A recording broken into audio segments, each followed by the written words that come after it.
PS4 news కి స్వాగతం. ముందుగా ముఖ్యాంశాలు.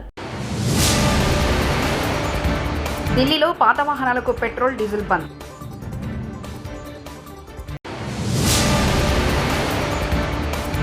సింగై కేసు ఏటుగా వైఎస్ జగన్. శ్రీశైలం జలాశయానికి పోటెత్తిన వరద.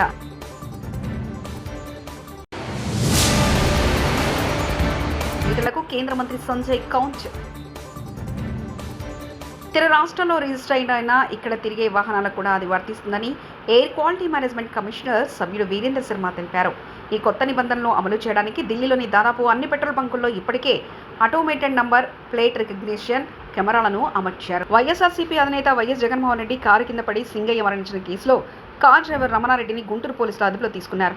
ఈ కేసులో A1గా కార్ డ్రైవర్ రమణారెడ్డిని, A2గా వైఎస్ జగన్ను, A3గా కారు యజమానిని చేర్చాలంటూ పోలీసులు నిర్ణయించారు. యాక్సిడెంట్లో సింగయ్య చనిపోయిన రోజు IPSలోని 304A కింద పోలీసులు కేసు నమోదు చేశారు. కెమెరా విజువల్స్లో అది జగన్ ప్రయాణిస్తున్న కారు అని తేలడంతో పోలీసులు అలర్ట్ అయ్యారు. బీఆర్ఎస్ ప్రభుత్వం ప్రతిష్టాత్మకంగా నిర్వహించిన కాళేశ్వరం ప్రాజెక్టుపై మల్కాజ్గిరి ఎంపీ ఈటల రాజేందర్ చేసిన వ్యాఖ్యలపై కేంద్ర హోంశాఖ సహాయ మంత్రి బండి సంజయ్ స్పందించారు. ఈ క్రమంలో ఈటల రాజేందర్కు బండి సంజయ్ పరోక్షంగా కౌంటర్ ఇచ్చారు.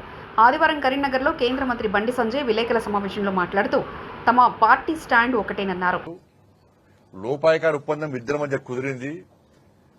అందుకే కేసీఆర్ కుటుంబం మీద ఏం విచారణ పేరుతో కాలయాపన చేస్తుంది తప్ప ఎలాంటి చర్యలు తీసుకున్న దాఖలాలు లేవని చెప్పి అలా స్పష్టం చేస్తాం. మేము క్లియర్గా ఉన్నాం. మా స్టాండ్ అంతా నరేంద్ర మోడీ గారి స్టాండ్. మాది, మా పార్టీ కార్యకర్తలు కానీ మాది కానీ మా స్టాండ్ నరేంద్ర మోడీ గారి స్టాండ్.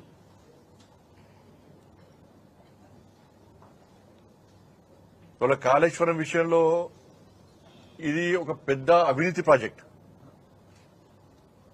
కాళేశ్వరం అనేది అవినీతి ప్రాజెక్టు. కేసీఆర్ కుటుంబానికి ATMగా మారిందనేది జగమెరిగిన సత్యం, నగ్న సత్యం. 11 సంవత్సరాలు ఒక దేశాన్ని నీతి నిజాయితీతో పాలించినటువంటి ఒక మహానుభావుడు నరేంద్ర మోడీ గారు ఏం ఆధారం లేనిదే ఏం తెలియందే తెలంగాణకు వచ్చి కాళేశ్వరాన్ని ATM అని చెప్పగలుగుతారా? కేసీఆర్ కుటుంబానికి ATMగా మారని చెప్పగలుగుతారా? నరేంద్ర మోడీ గారు చెప్పినారు, అమిత్ షా గారు చెప్పినారు, మా జాతీయ అధ్యక్షులు JP నడ్డా గారు చెప్పినారు, రాష్ట్ర నాయకులు చెప్పినారు. కాబట్టి 100% ఇది కేసీఆర్ కుటుంబానికి ATM లెక్క మారింది.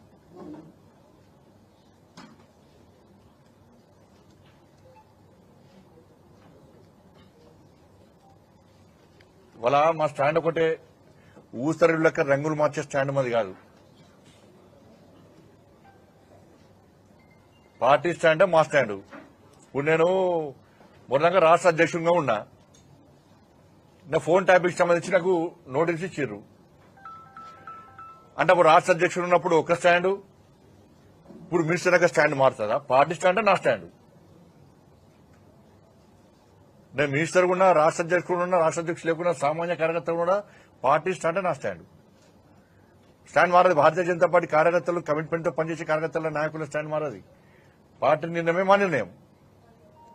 కాళేశ్వరం విషయంలో మా స్టాండ్ అంతా కూడా ఇది పూర్తిగా అవినీతి అక్రమాలతో కూడుకున్నటువంటి ప్రాజెక్టు. 38,000 కోట్లతో పూర్తయ్యే ప్రాజెక్టును 1,20,000 కోట్లకు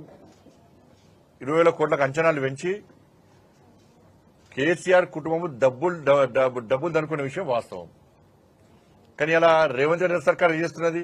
అరే ఇక కాళేశ్వరం ప్రాజెక్టులో పనిచేసిన అధికారులు 100 కోట్లు సంపాదించుకున్నారు. కాళేశ్వరం ప్రాజెక్టులో పనిచేసిన అధికారులను ఇట్లా కదిలితే 100 కోట్లు వస్తున్నాయి దగ్గర. ఇప్పుడు నాయకుల పరిస్థితి, కేసీఆర్ కుటుంబ పరిస్థితి ఏంది? అందరు అధికారులు తప్పుగా. రైతు బీమా ప్రీమియం చెల్లించడానికి డబ్బులు లేవు కానీ NTR గట్ మరమ్మతులకు మాత్రం 1.3 కోట్లు మంజూరు చేసిన రేవంత్ ప్రభుత్వం. నారా లోకేష్ ఆగ్రహం వ్యక్తం చేయగానే NTR గట్ మరమ్మతులపై దృష్టి సారించిన HMDA అధికారులు గట్ వద్ద కట్టడాలు దెబ్బతినడం, గ్రిల్స్ పడిపోవడంపై NTR వర్ధంతి రోజున అసహనం వ్యక్తం చేసిన AP మంత్రి నారా లోకేష్. దీంతో 1.3 కోట్ల వ్యయంతో ఘాట్ను అభివృద్ధి చేసేందుకు ఆమోదం తెలిపిన కాంగ్రెస్ ప్రభుత్వం 3 రోజులుగా ఘాట్ ముఖద్వారం నుంచి సమాధి వరకు అన్నింటినీ నవీకరిస్తున్న అధికారులు. నా మీద కేసులు పెడితే AK-47 గన్ అవుతా, నీ కేసులకు ఎవడు భయపడడు, రేవంత్ రెడ్డి ఎక్స్ట్రార్షనరీ అని నా మీద కేసు పెట్టారు. ఎక్స్ట్రార్షన్ అంటే రేవంత్ రెడ్డి కాంట్రాక్టర్ల దగ్గర 20% కమిషన్ తీసుకునేది. ఎక్స్ట్రార్షన్ వరంగల్ జిల్లాలో సీతక్క ఇసుక దందా చేసి కాంట్రాక్టర్లను బెదిరించి పైసలు వసూలు చేయడం ఎక్స్ట్రార్షన్. కడియం శ్రీహరి పేదల భూములు బెదిరించి గుంజుకోవడం ఎక్స్ట్రార్షన్. వరంగల్ జిల్లాలో జరుగుతున్న స్కాములన్నీ రేపు ప్రెస్ మీట్ పెట్టి బయటపెట్టి మీ బట్టలు ఇప్పుతా బిడ్డ. రేపు మీడియా సమావేశం పెట్టి ఆధారాలతో సహా మొత్తం బయట పెడతాను. ఎవరు ఊహించిన విధంగా రేపు ప్రెస్ మీట్ ఉంటుందంటూ తెలియజేశారు. ఇలా రేవంత్ రెడ్డి గారు కాంట్రాక్టర్ల దగ్గర 20% కమిషన్ తీసుకుంటుంది ఎక్స్టార్షన్. ఇలా వరంగల్ జిల్లాలో సీతక్క గారు ములుగులో ఉష్క దందా చేసి కాంట్రాక్టర్లను బెదిరించి పైసలు వసూలు చేస్తుంది ఎక్స్టార్షన్. ఇవాళ కడియం శ్రీహరి గారు పేదల భూములు బెదిరించి గుంజుకుంటున్నాడు. అదే విధంగా ఇల్లీగల్ గా కారీ నడుపుతుంది ఎక్స్టార్షన్. ఇక్కడ ఉన్న శాసనసభ్యుడు వర్ధనపేట శాసనసభ్యుడు ఇవాళ పోలీసుల దగ్గర పైసలు వసూలు చేసి పోస్టింగ్ ఇచ్చింది ఎక్స్టార్షన్. బిడ్డ మీ బట్టలు ఇప్పుతారు రేపు మొత్తం ఇలా శాంపుల్ చూపించిన రేపు ఎవిడెన్స్ తో సహా ఏ విధంగా మీరు వసూలు చేస్తుర్రో, ఏ విధంగా మీరు అన్యాయంగా తెలంగాణ గవర్నమెంట్ కి నష్టం చేస్తున్నారో ఖచ్చితంగా రేపు హైదరాబాద్ నడిబొడ్డున మా పెద్దలతోని డిస్కస్ చేసి ఖచ్చితంగా దాన్ని బయట పెట్టబోతా ఉన్నాను. రేపు ఎవరు ఊహించుకోని విధంగా రేపు ప్రెస్ మీట్ ఉంటది. అన్ని నిజాలు మొత్తం కూడా బయట పెడతామని చెప్పి కూడా ఈ సందర్భంగా తెలియజేస్తూ మరొక్కసారి కేసీఆర్ గారికి, కేటీఆర్ గారికి, హరీష్ రావు గారికి మరియు మా బీఆర్ఎస్ పార్టీ కుటుంబ సభ్యులందరికీ కూడా మరొక్కసారి నా చేతులు జోడించి శిరస్సు వంచి మరీ మీ అందరు కూడా ధన్యవాదాలు తెలియజేస్తూ, మరియు మీకు పొద్దున్నే కేటీఆర్ గారు, హరీష్ రావు గారు మా బీఆర్ఎస్ పార్టీ ట్వీట్ చేసింది.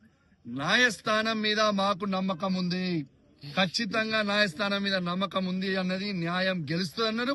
ఖచ్చితంగా న్యాయస్థానంకి కూడా ఉన్న వాళ్ళందరికీ కూడా నా ప్రత్యేకంగా వైఎస్ జగన్ గారి 2 ఏళ్ల పాటు పర్యటనలో భద్రతని పూర్తిగా కూటమి ప్రభుత్వం గాలికి వదిలేసింది. ఈ పర్యటన సందర్భంగా ఓ ప్రైవేట్ వాహనం ఢీకొని చనిపోయిన సింగయ్య మృతిపై పోలీసులకు బదులు ఎల్లో మీడియా విచారణ చేసినట్లు తప్పుడు వార్తలు వండి వారిస్తుంది. వైఎస్ జగన్ పర్యటన విజయవంతం కావడాన్ని జీర్ణించుకోలేక తప్పుడు కేసులు పెడుతున్నారు. అలాగనే దుష్ప్రచారం చేస్తున్నారు. అంబటి రాంబాబు మాజీ మంత్రి, గుంటూరు జిల్లా వైఎస్ఆర్సీపీ అధ్యక్షులు. పోలీస్ చాలా క్లియర్ గా ఒక స్టేట్మెంట్ ఇచ్చారు. అదేంటంటే దీనిలో సింగయ్య మరణానికి ప్రధానమైనటువంటి కారణం ఏంటంటే జగన్మోహన్ రెడ్డి గారు ప్రయాణిస్తున్నటువంటి వెహికల్ తగలేదు, కాన్వాయ్లో ఉన్నటువంటి వెహికల్స్ కూడా తగలేదు. కాన్వాయ్ మీన్స్ జగన్మోహన్ రెడ్డి గారికి ఎలవ్ చేసినటువంటి 2 వెహికల్స్, 3 వెహికల్స్. కాన్వాయ్ని అనుసరిస్తున్నటువంటి ముందు వెహికల్ నెంబర్ కూడా చెప్పారు ఆయన, తగిలి పడిపోయాడు అనే విషయాన్ని ఆయన చెప్పడం జరిగింది. ఆ తర్వాత ఆయన మరణించిన తర్వాత ఆయన పోస్ట్ మార్టం కూడా చేసే సమయంలో కూడా నేను అక్కడికి వెళ్ళాను. పోలీసు యంత్రాంగం అంతా కూడా ఏదో ఒక విధంగా దీన్ని వివాదం చేయాలి అనేటువంటి ఉద్దేశంతో వాళ్ళు ప్రయత్నం చేశారు. ఏంటంటే కిరణ్ కుమార్ వెళ్ళి వాళ్ళని పట్టుకొచ్చాడని, ఒక 30-40 మందిని తీసుకొచ్చే ప్రయత్నం చేశాడని రాంచి దాని మీద సింగయ్య మృతుడి యొక్క భార్యను సంతకం పెట్టమని కూడా పోలీసులు ఒత్తిడి చేశారు. అప్పుడు కిరణ్ కుమార్, అక్కడ మా ఇన్ఛార్జ్ కిరణ్ కుమార్, అదేవిధంగా కోటేశ్వరరావు జడ్పీటీసీ వాళ్ళు అడ్డం తిరిగి వీళ్ళు చెప్పింది మీరు రాసుకోండి అని చెప్తే అప్పుడు గత్యంతరం లేని పరిస్థితుల్లో వీళ్ళు చెప్పింది రాసుకున్నారు తప్ప లేకపోతే ప్రీ ప్లాన్డ్గా రాసుకొచ్చారు. ఎందుకని రాసుకొచ్చారంటే పైనుంచి మాకు ఆదేశాలు ఉన్నాయని చెప్పారు. ఆ తర్వాత నేను వెళ్ళి కూడా వాళ్ళకి చెప్పాను, మీరు ఏమి చెప్పాలనుకుంటున్నారో అది వాళ్ళు రాసిన దాన్ని చదువుకొని మీరు సంతకం పెట్టమన్న తర్వాత ఆ చీలి సింగయ్య గారి భార్య, వారి బంధువులు కూడా చదువుకొని వారు చెప్పిందే రాసి ఇచ్చారు. లేకపోతే దానిలోనే ఎవరో ఒకరిని పెట్టాలనేటువంటి కుట్ర అప్పుడే ప్రారంభమైందని ఈ సందర్భంగా నేను చెప్పదలుచుకున్నాను. ఆ తర్వాత నాకు చాలా చిత్రం ఏంటంటే దీన్ని పెద్ద రాజకీయం చేయాలనే ప్రయత్నం చేస్తున్నారు. ఇవాళ అసలు ఇన్వెస్టిగేషన్ అథారిటీ అనేది పోలీస్ డిపార్ట్మెంట్ లాగా లేదు. ఆంధ్రజ్యోతి, ఈనాడు వాళ్లే ఇన్వెస్టిగేషన్ అథారిటీ, వాళ్లే కేసు ఇన్వెస్టిగేషన్ చేస్తున్నారు. సింగయ్యను బలి తీసుకున్న జగన్ వాహనం నాకు అర్థం కాలేదు. Is an accident. ఆయన చనిపోయిన మాట వాస్తవం. పోస్ట్ మార్టం చేశారు, యాక్సిడెంట్ జరిగింది. ఏ బండి కింద పడ్డాడో అంటే ఎస్పీ గారు చెప్పాడు పలానా బండి కింద పడ్డాడు అని, పలానా బండి కొట్టింది అని చెప్పారు. మరి బలి ఏంటి? ఇంటెన్షనల్గా చేసేది బలి. ప్రమాదం బలి ఎట్ట అవుతుంది? ఇంతకుముందు జరగలేదా ప్రమాదాలు? చంద్రబాబు నాయుడు గారు కాన్వాయ్లో జరగలేదా ప్రమాదాలు? చంద్రబాబు నాయుడు మీటింగ్లు పెడితే జరగలేదా ప్రమాదాలు? ఈనాళ్ళు ఆ వార్త. ఇది కూడా అంతే. జగన్ వాహనానికి సింగయ్య బలి. బలి అంట. ఏంటి ఈ మాట నాకు అర్థం కాల. ఎందుకంత అంటే జగన్మోహన్ రెడ్డి గారి వ్యక్తిత్వాన్ని హననం చెయ్యాలి అనేటువంటి ప్రయత్నం. నేను ఒకే ఒక విషయాన్ని చాలా స్పష్టంగా చెప్పదలుచుకున్నా. నిజంగా జగన్మోహన్ రెడ్డి గారికి ఆయన కాన్వాయ్లోనే కాదు, పక్కన ఎక్కడైనా ప్రమాదం జరిగి పడి ఉన్నా కూడా జగన్మోహన్ రెడ్డి గారు కాన్వాయ్ ఆపుకొని వారిని హాస్పిటల్కు చేరేంత వరకు కూడా ఆయన ఊరుకోడు. ఆయన స్వభావం అలాంటిది. ప్రమాదం జరిగి రోడ్డు పక్కన ఎవరన్నా పడిపోతే నా వాహనానికి ఆయన వాహనానికి తగలని, మరో వాహనానికి తగలని, లేకపోతే మరొకటి జరగని, ఎక్కడ ఏం జరిగినా ప్రాణాపాయ పరిస్థితిలో ఉన్నట్టు ఆయనకి తెలిస్తే హాస్పిటల్కు పంపించి అప్పుడు మాత్రమే ముందుకు వెళ్ళేటటువంటి మనస్తత్వం కలిగినటువంటి వ్యక్తి జగన్మోహన్ రెడ్డి గారు. ఆయన దృష్టిలోకి రాకపోతే అది వేరే అంశం. వీళ్ళేంటి బలి అంట నాకు అర్థం కాల. కేవలం జగన్మోహన్ రెడ్డి గారు కారు వేసుకెళ్ళి గుద్దేశాడు అనేటువంటి భావంతో మీరు ప్రయత్నం చేస్తున్నారు. ఇది దుర్మార్గం అని ఈ సందర్భంగా నేను మనవి చేస్తున్నాను. ఇవాళ రకరకాల కథనాలు ఏదో తీసుకొస్తున్నారు, నాకు అర్థం కానిటువంటి కథనాలు. ముందు చెప్పినటువంటి స్టేట్మెంట్ ఏంటి, ఇవాళ మాట్లాడుతున్నటువంటి మాటలు ఏంటి, ఈ ఆంధ్రజ్యోతి ఈనాడు ఇన్వెస్టిగేషన్ ఏంటి, నాకు అర్థం కానటువంటి వ్యవహారం. ఏదో ఒక విధంగా జగన్మోహన్ రెడ్డి గారి జూరాల డ్యాం నిండిపోవడంతో అధికారులు గేట్లు ఎత్తారు. దీంతో వరద నేరుగా శ్రీశైలం జలాశయానికి చేరుతుంది. కాగా ప్రస్తుతం జూరాల నుంచి శ్రీశైలానికి 60,587 క్యూసెక్ల ఇన్ఫ్లో వస్తుండగా అవుట్ఫ్లో నిల్గా ఉంది. శ్రీశైలం పూర్తిస్థాయి నీటి మట్టం 854.20 అడుగులకు చేరింది. నిల్వ సామర్థ్యం ప్రస్తుతం 89.7132 టీఎంసీలకు చేరింది. ప్రస్తుతం కుడి ఎడమ విద్యుత్ కేంద్రాల్లో విద్యుత్ ఉత్పత్తిని అధికారులు నిలిపివేశారు. తెలంగాణలోని పలు ప్రాంతాలకు చెందిన భక్తులు తరలిరావడంతో ప్రముఖ పుణ్యక్షేత్రమైన యాదగిరిగుట్టలో రద్దీ పెరిగింది. వైష్ణవ ఏకాదశి పర్వదిన సందర్భంగా యజ్ఞమూర్తులకు 1,00,000 పుష్పార్చన నిర్వహించారు.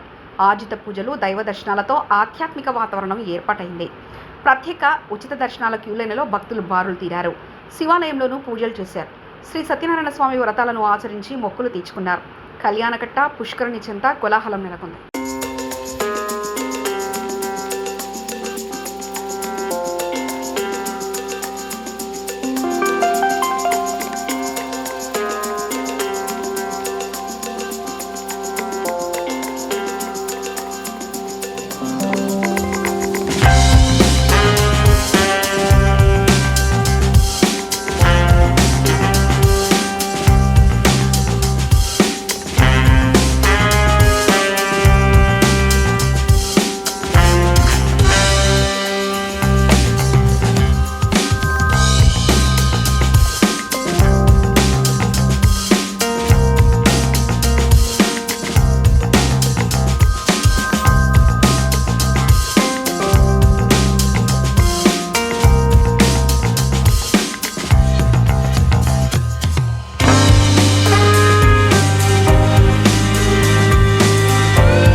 ఢిల్లీలో పాత వాహనాలకు పెట్రోల్, డీజిల్ బంద్.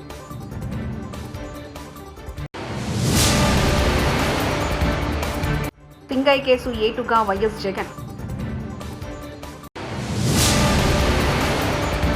శ్రీశైలం జలాశయానికి పోటెత్తిన వరద.